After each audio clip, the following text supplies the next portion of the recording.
11 oed, round a round llongyfarchiadau. Dwi'n gobeithio bod fi'n edrych yn 11.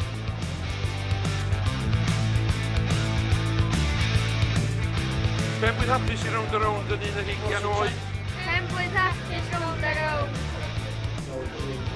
Hey, penblwydd hapus round a round. Penblwydd hapus rownd a rownd.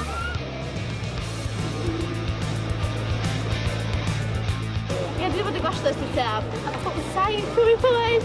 A ie, mae'n rili da, mae'n cool gweld y cynmwriadau yn datblygu, dwi'n meddwl, mae'n mynd yn hyn. Penblwydd hapus rownd a rownd.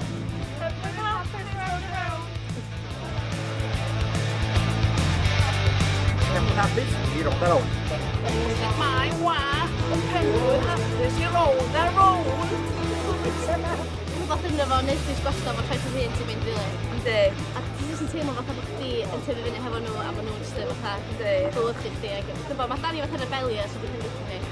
A mae Arthur yn ffynnu fe, dyn ni ffôn. Yndi. One-liners. Ie, jyst mae'n dweud bod gwirion a mae'n jyst yn rhaid fi eldig o dwi'n meddwl sef chdi. Penblwydd hapus round a round.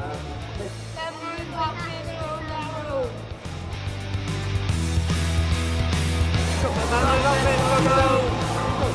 Penblwydd hapus round a round.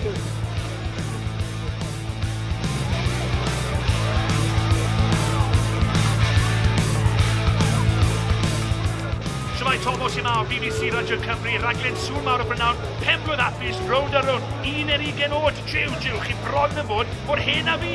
Penblwydd hapus, boes, oddi wrth i gyd ar Radio Cymru.